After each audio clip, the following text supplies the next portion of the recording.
Hello friends, welcome back to mystery revealed. आज के episode में फिर से एक बार मैं आपके लिए लाया हूँ 5 ऐसे फैक्ट्स जिनके बारे में आप नहीं जानते होंगे। जैसे कि सिंगापुर का 2000 साल पुराना इंडिया कनेक्शन और रशिया में मिली एक ऐसी स्पेसशिप जो आज तक एक मिस्ट्री है। और साथ ही मैं आपको बताऊंगा फर्स्ट वर्ल्ड मैप के बारे में जो महाभारत में बताया गया था। तो ज़्यादा समय ना गवाते हुए वीडियो को स्टार्ट करते हैं। सिंगापुर में आज तमिल समुदाय के कई लोग मौजूद हैं, लेकिन अगर सिंगापुर का इतिहास देखा जाए तो यहाँ 2000 साल पहले भी तमिल लोग रहा करते थे। इसका पुख्ता सबूत है ये पत्थर का टुकड़ा। ये एक बड़े से पत्थर का टुकड़ा है जो यहाँ की एक नदी किनारे मौजूद था, लेकिन ब्रिटिशों ने उस बड़े से पत्थर को डायनामाइट से उड़ा दिया था ताकि जहाजों को किनारे तक आने के लिए रास्ता बनाया जाए। लेकिन उस पत्थर का ये टुकड़ा उस धमाके में बच गया था, जो भारत से रिश्ते की कहानी बताता है। वहाँ की गवर्नमेंट ने आज तक इस सिंगापुर स्टोन को राष्ट्रीय संग्रहालय में संभाल कर रखा है। इस पत्थर पर उकेरे गए एक शब्द को पढ़ा भी गया है जो है केसरीवा। ये शब्द चोला राजवंश की भाषा का हिस्सा था और चोला राजवंश के बारे में तो सभी को पता है, जिनका कई सालों तक भारत पर साम्राज्य था। और पत्थर का ये टुकड़ा बताता है कि चोला साम्राज्य कितनी दूर तक फैला था। 2008 में ऑस्ट्रेलिया में और 2015 में स्पेन में ऐसे ऑब्जेक्ट्स दिखाई दिए थे जो आसमान से गिरे थे। एक दूसरे से 15,000 किलोमीटर दूर गिरे ये दोनों ऑब्जेक्ट्स दिखने में बिल्कुल एक जैसे ही थे और काफी डरावने भी थे। इसीलिए पहले बॉम्ब स्क्वाड ने इनकी जांच की और बाद में वैज्ञानिकों को खोज करने पर पता चला कि ये किसी भी एंगल से नेचुरल नहीं थे और ना ही ये उल्कापिंड थे। तो फिर ये चीज थी क्या?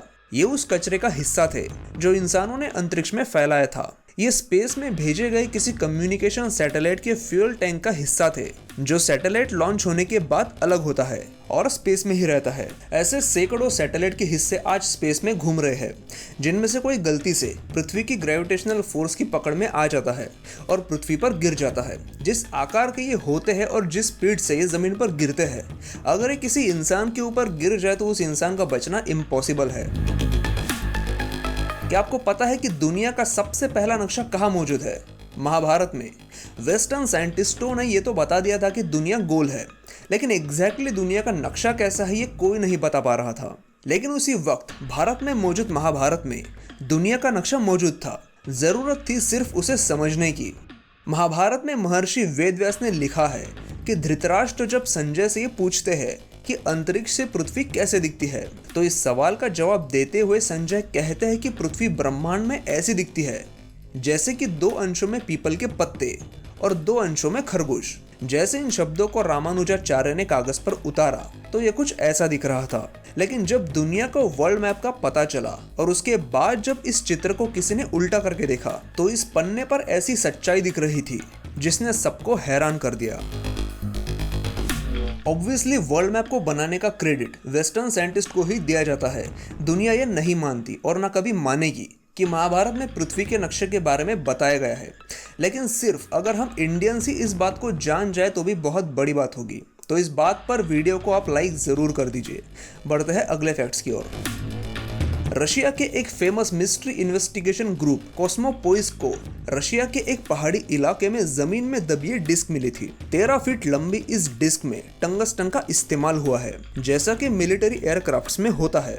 इस बात से इस ग्रुप के दावे को और जोर मिल गया कि यह डिस्क एक स्पेसशिप है जो शायद हजारों लाखों सालों से यह जमीन में दबी थी और इसीलिए आज इस स्पेसशिप की ये हालत हो गई है। इस डिस्क को स्पेसशिप साबित करने के लिए इस ग्रुप के पास कोई सॉलिड प्रूफ तो नहीं है, इसीलिए इस ऑब्जेक्ट की मिस्ट्री आज भी बनी हुई है। किसी नदी में कोई ऐसी चीज मिलना जिसका हिस्टोरिकल इंपॉर्टेंस हो, ये कोई नई बात नहीं है। समंदर में या फिर नदी में ऐसी कई चीजें मिलती रहती है जो सैकड़ों साल पुराने इतिहास के बारे में कुछ न कुछ इंटरेस्टिंग इंफॉर्मेशन जरूर देती है। मई 2020 में इंग्लैंड के कोवेंट्री शहर के पास विल रीड नाम का एक शख्स नदी किनारे मछलियां पकड़ रहा था। नदी में कम पानी वाले हिस्से में उसे कुछ ऐसा मिला जिसका रिश्ता भारत से था। उसे वहां से लीड से बने कुछ ऐसे क्यूब्स मिले जिन पर कुछ नंबर्स और चिन्ह थे। इन क्यूब्स के साथ ही उसे कुछ ऐसे सिक्के भी मिले जिन पर हिंदू देवी देवताओं के चित्र बने थे। जब इनकी स्टडी की गई तो पता चला कि ये क्यूब्स एस्ट्रोलॉजी से जुड़े हैं और ये कम से कम 100 से 150 साल पुराने हैं। इंदौर के दिल्ली कॉलेज के संस्कृत टीचर राजोपाध्याय ने जब इन क्यूब्स की स्टडी की तो उन्होंने ये दावा किया कि ये क्यूब्स राहु यंत्र है। और इनमें गजब की कॉस्मिक पावर भी है। ज्योतिष शास्त्र के अभ्यास में इन क्यूब्स का इस्तेमाल होता था और ये सिक्के शायद किसी प्रथा के अनुसार इस नदी में फेंके होंगे। लेकिन भारत से जुड़े ये सिक्के और क्यूब्स इंग्लैंड की नदी में कैसे मिले? इसका कारण ये है कि काश ये उन भारतीय लोगों ने नदी में फेंके होंगे जो भारत से इंग्लैंड आकर बसे होंगे। तो दोस्तों, ये था आज का एपिसोड। अगर पसंद आया हो तो लाइक का बटन जरूर दबाइए। और जल्द ही मैं एक शॉर्ट फिल्म और एक सॉन्ग बनाने जा रहा हूँ जिसके अपडेट्स मैं इंस्टाग्राम पर शेयर करूंगा, तो आप मुझे इंस्टाग्राम पर फॉलो कर सकते हैं। और यूट्यूब पर मिलते हैं जल्द ही एक ऐसे ही इंटरेस्टिंग वीडियो के साथ।